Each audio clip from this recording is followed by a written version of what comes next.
My name is Wilhelm Murg. You're watching the Wilhelm Channel, and we're basically going to look at a Robert Crumb album that he did the artwork for and it appears on. It's Eden and John's East River String Band, Coney Island Baby, a double LP set, and it's available. You can even get autograph copies if you act fast. But before we get to that, I just wanted to point out that I'm also a creative person. I have a novel out. It's back in print. Evil, horrible cyberpunk, psychedelic, pornographic, drug induced, just, pretty much bad stuff all around. I wrote it while doing a lot of acid and reading a lot of Dashiell Hammett and Mickey Spillane and listening to psychic TV and throbbing gristle back when I was a young man. It's available. There are links in the video description. You can get a hold of me. You can find me on Facebook, and it's also available through Amazon.com. Links, once again, in the video description. So let's get to the matter at hand. Robert Crumb. The thing about Robert Crumb is most people know when they think of album covers and Robert Crumb, the first thing they think of course, is Big Brother and the Holding Company, Cheap Thrills, which is iconic. And the thing is, Crumb did that like 50 years ago. This is a collection of album cover art, complete, it says, but of course that was, a few years back, and he's done quite a few albums, including the one we're talking about. That's Cheap Thrills. This is, beautiful for 1967. And uh, Crumb was doing some great stuff all through the 70s. This is, the book shows this. I have a lot of these. I have an enormous amount. We'll get to all of them eventually. But the thing people don't realize is his style radically changes over 50 years, as anyone's would. And when you look to the beauty of, something like these Jelly Roll Morton pieces, he couldn't have done that in 1968. He wanted to, I'm sure. But we have to think about the change of style. And when you compare the cartooniness of what he was doing in 1968, this came out last year, or a couple of years ago. It's a compilation of 78s of Indian violin music, sublime masterpieces of Indian violin, 1933 to 1952, How the River Ganges Flows. Really beautiful album, lovely detailed. But when you look at it, the style, we're way beyond 1967. We're way beyond, you know, Snoid and Mr. Natural in terms of artistic ability. And he still does cartoons, obviously, but he just did the cover of Mineshaft magazine with a cartoony picture of the COVID virus. But this is kind of what he's doing, and you kind of have to accept that when you go through, his stuff. There are other aspects you have to think about also. Well, let's just get to it and start talking about it. So, I have this all anal retentively preserved. Uh, there's your hype sticker. This one is signed. For a little bit more, you can actually get a signature. And I did so right here. Having a little trouble trying to figure out how to do this. Also have a nasty shadow here, I'm afraid. I think it was like 45 bucks without a signature, 65 bucks with. And if you know anything about Crumb, there was kind of a, famously, he refuses to sign a poster in the Zwigoff film Crumb, and he doesn't do that, and it's very rare to get one. Uh, I know Jay Lynch, I believe it was selling checks that Crumb had signed, canceled checks with his signature. The great Jay Lynch. Well, I already had one. I actually pulled this down off the wall. I can make room for it. One man show here, folks. And yeah, don't send anything to this address. This is my old address. But this is a card that Crumb sent me from France back in 1993, November 6th, 1993. It's on this lithograph of this, I believe that's supposed to be Zwigoff, uh, of this card. And I was able to find another one of these cards. And I had Paul Timshow, local Tulsa artist and extraordinarily gifted framer, do this for me, and extraordinarily gifted artist too.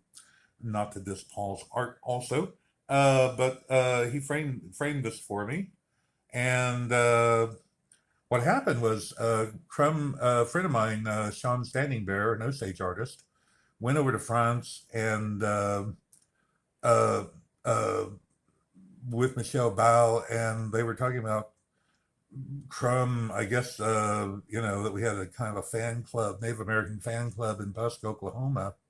It wasn't official. We just all happened to be fans of his stuff. And Crumb was talking about coming over, and the idea at that point of Crumb coming to Tulsa to do an exhibition meant nothing because the film hadn't come out. And I talked to everyone; they didn't seem to care. What, funny books? What, draws Bugs Bunny or something? And the Osage Museum was in total chaos at the time, and the director was kind of losing his mind. He had diabetes, but he refused to admit it. So his brain was turning into jelly in front of us, and he refused to admit it. So yeah, it wasn't a good time. But anyway, Crumb sent me this asking about doing an exhibition, and it came from France.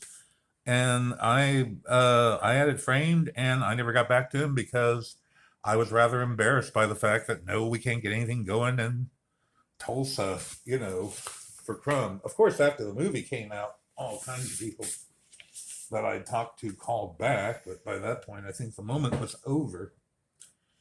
Anyway, that said, let's get to the art. So John and Eden, I don't know much about them, except for the fact that I decided I needed to collect Crumb albums. He did a bunch of albums back in the 70s for Yazoo and Arhoolie. And as a young man, I remember seeing seeing ads for him. And but I never could find the albums. No one knew what they were.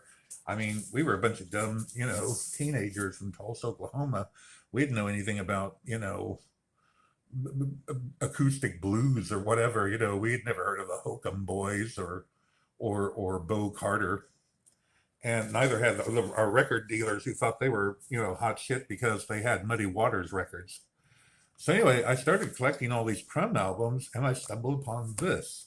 This was the first John Eden with the Crumb cover. I believe it's their first album. Black vinyl to show how old it is, and you got a Crumb label on here too. And just to show, this is one of their other early ones. I just grabbed a couple. I have them all. This one's on blue vinyl. Now, black vinyl is very rare for a John and Eden record. Man, these things are dirty. Now everything seems to be colored. And with the Coney Island Baby, we start with, this beautiful artwork. And it also comes with a poster of said beautiful artwork, which is worth the price of admission. I doubt that I will ever frame this. I do only have a finite amount. I'm sorry I don't have a better view. I'm still kind of new at all this shooting things on my kitchen table. But yeah, you get a nice, big, beautiful poster of Eden and the gang. These are all caricatures of the musicians. I know this is Crumb, and I'm not sure who everyone else is supposed to be. I think this is supposed to be John. And, so you have a nice big poster. You have, it is a gatefold. La la la. Nice back cover. I kind of wish that they'd put in who did the originals, because some of this stuff is really obscure. Some of this, I knew Getchy Wiley, and I think there's a Skip James. I knew the Billie Holiday, and that, they do that. Coney Island Baby, of course, is probably best known for the Simpsons version of it on one of their shows. But some of these were really obscure, like Crawford March, and I got that written down somewhere, but I can't remember who did that. And really, yeah, awesome stuff. And John Eaton always sends usually some stickers, and there's a Coney Island Baby sticker. But then you've got this. Yeah. Within 78s, when I was a teenager, I used to collect 78s, and you kind of develop a fetish for this Art Deco crackle. And Jack Kirby art, they say crackle for the cosmic stuff. This is like Art Deco crackle. And it's very beautiful. And Crumb, being an artist and being into 78s, you see that on his stuff. This is the first 78. This is the first thing I ever bought by Crumb with a artwork. This is his 78 of Art Crumb and the Keep On Truckin' Orchestra. This is this Robert Johnson picture disc that he did. It's too beautiful to keep in this protective cover. And on the back, can't help himself. Got to do a label. So anyway, I bring these just to show that he has this fetish for labels, like I do, like many people do who collect 78s or collect old records. And so you get this nice old Baroque cover, and flip it over, and you got another one. You've got the artwork with Eden missing her head there on the label. And these are colored. That's a beautiful record. So, yes, yeah, another beautiful record. So, that's what's going on in terms of state of the art Robert Crumb at this point. I think this is the latest thing he's released. You can order it right now through Eden and John. You can find them on the web pretty easy. You can find them on Facebook. Eden is a co-administrator on The Wonderful World of Robert Crumb, which is my Facebook page in appreciation of Robert Crumb. We're 20,000 people strong right now. And it's, if you want to hear it, it's on Yahoo Music, which I have, which usually mirrors Spotify. You can hear some of it on YouTube, of course. And pretty interesting album. Good artwork, beautiful, beautiful, beautiful packaging. Highly recommend it. I'm Wilhelm Murg. Remember, I'm selling stuff too. So support your local webmaster / YouTuber. We'll have some more stuff up pretty soon. Talk to you then.